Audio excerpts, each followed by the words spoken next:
जय श्री कृष्णा। आज शनिवार के दिन आइए सुनते हैं शनिदेव और सूर्यदेव की यह कथा।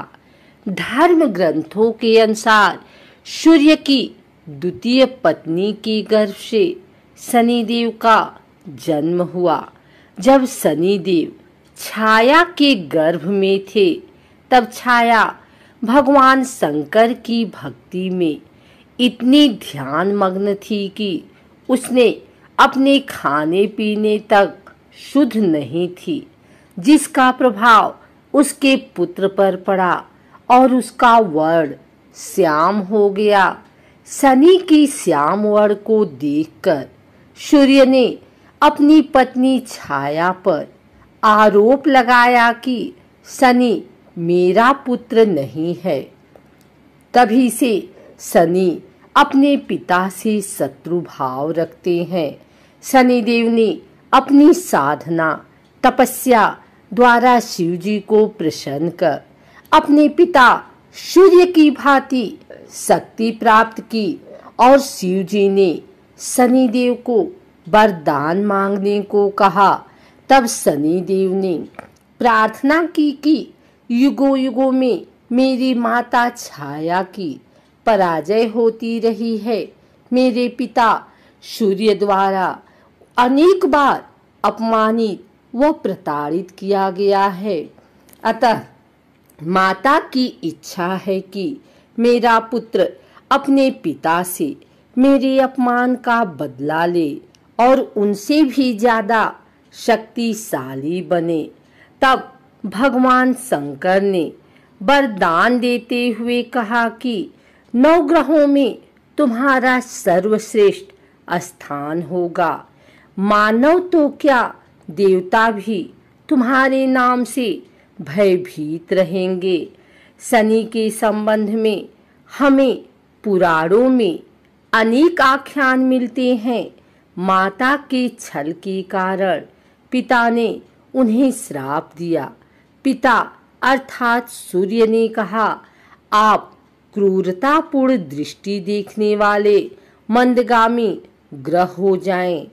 यह भी आख्यान मिलता है कि शनि के प्रकोप से ही अपने राज्य को घोर दुर्भिक्ष से बचाने के लिए राजा दशरथ उनसे मुकाबला करने पहुंचे तो उनका पुरुषार्थ देखकर शनि ने उनसे वरदान मांगने के लिए कहा। राजा दशरथ ने विधिवत स्तुति कर उन्हें प्रसन्न किया। पद्म पुराण में इस प्रसंग का सविस्तार वर्णन है। ब्रह्मवैवर्त पुराण में शनि ने जगतजननी पार्वती को बताया है कि मैं 100 जन्मों तक जातक की करनी का फल भुगतान करता हूँ। एक बार जब विष्णु प्रिया लक्ष्मी ने शनि से पूछा कि तुम क्यों जातकों को धन हानि करते हो, क्यों सभी तुम्हारे प्रभाव से प्रताड़ित रहते हैं, तो शनि महाराज ने उत्तर दिया, मातेश्वरी, उसमें मेरा कोई दोष नहीं है। परमपिता परमात्मा ने मुझे तीनों लोकों का न्यायाधीश नियुक्त किया हुआ है, इसलिए जो भी तीनों लोकों के अंदर अन्याय करता है उसे दंड देना मेरा काम है। एक आख्यान और मिलता है कि किस प्रकार से ऋषि अगस्त ने जब शनि देव से प्रार्थना की थी तो उन्होंने राक्षसों से उनको मुक्ति दिलवाई थी।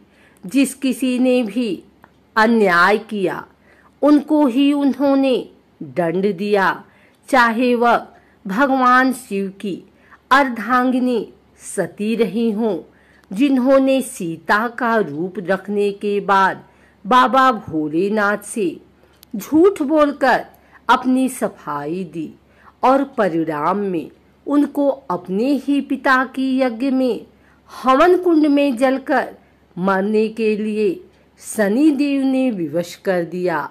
अथवा राजा हरिश्चंद्र रहे हों, जिनके दान देने के अभिमान के कारण सप्तनिक बाजार में बिकना पड़ा और शमशान की रखवाली तक करनी पड़ी। यह राजा नल और दमयंती को ही ले लीजिए, जिनके तुच्छ पापों की सजा के लिए उन्हें दर दर का होकर भटकना पड़ा और भुनी हुई मछलियां तक पानी में तैरकर भाग गई।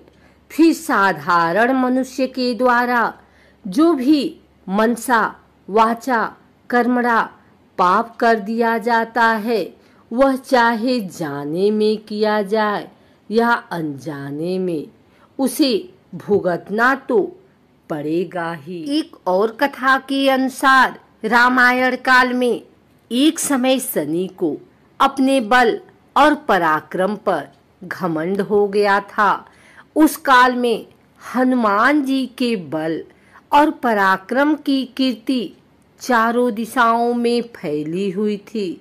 जब शनि को हनुमान जी के संबंध में जानकारी प्राप्त हुई तो शनि बजरंगबली से युद्ध करने के लिए निकल पड़े।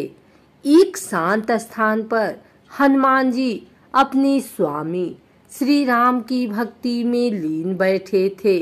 तभी वहां शनि देव आ गए और उन्होंने बजरंगबली को युद्ध के लिए ललकारा। युद्ध की ललकार सुनकर हनुमान जी शनि देव को समझाने का प्रयास किए, लेकिन शनि देव नहीं माने और युद्ध के लिए आमंत्रित करने लगे। अंत में हनुमान जी भी युद्ध के लिए तैयार हो गए। दोनों के बीच घमासान युद्ध हुआ। हनुमान जी ने शनि को बुरी तरह परास्त कर दिया। युद्ध में हनुमान जी द्वारा किए गए प्रहारों से शनि देव के पूरे शरीर में भयंकर पीड़ा हो रही थी। इस पीड़ा को दूर करने के लिए हनुमान जी ने शनि देव को तेल दिया। इस तेल को लगाते ही शनि देव की समस्त पीड़ा दूर हो गई। तभी से शनि देव को तेल अर्पित करने की परंपरा है। उनके जीवन की समस्त परेशानियां दूर हो जाती है और धन अभाव खत्म हो जाता है। जबकि एक अन्य कथा के अनुसार जब भगवान की सेना ने सागर सेतु बांध लिया, तब राक्षस इसे हानि न पहुंचा सके, उसके लिए पवन सुत हनुमान को उसकी देखभाल की जिम्मेदारी सौंपी गई। जब हनुमान जी शाम के समय अपने इष्ट देव राम के ध्यान में मग्न थे, तभी सूर्यपुत्र शनि ने अपना काला कुरूप चेहरा बनाकर क्रोधपूर्ण कहा, हे बानर, मैं देवताओं में शक्तिशाली शनि हूँ। सुना है तुम बहुत बलशाली हो। आंखें खोलो और मेरे साथ युद्ध करो। मैं तुमसे युद्ध करना चाहता हूँ। इस पर हनुमान ने विनम्रता पूर्वक कहा, इस समय मैं अपने प्रभु को याद कर रहा हूँ। आप मेरी पूजा में विघ्न मत डालिए।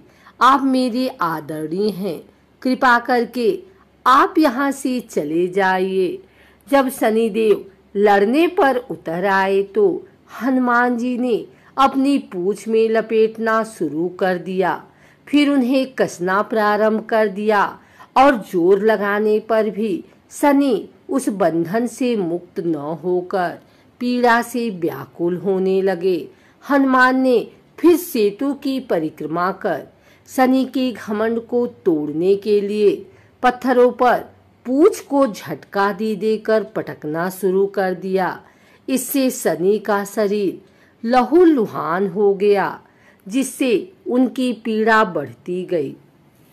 तब शनिदेव ने हनुमान जी से प्रार्थना की कि मुझे बंधन मुक्त कर दीजिए। मैं अपने अपराध की सजा पा चुका हूँ, फिर मुझसे ऐसी गलती नहीं होगी। तब हनुमान जी ने जो तेल दिया उसे घाव पर लगाते ही शनिदेव की पीड़ा मिट गई।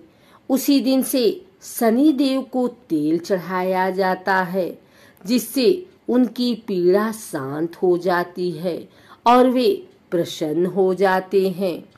हनुमान जी की कृपा से शनि की पीड़ा शांत हुई थी।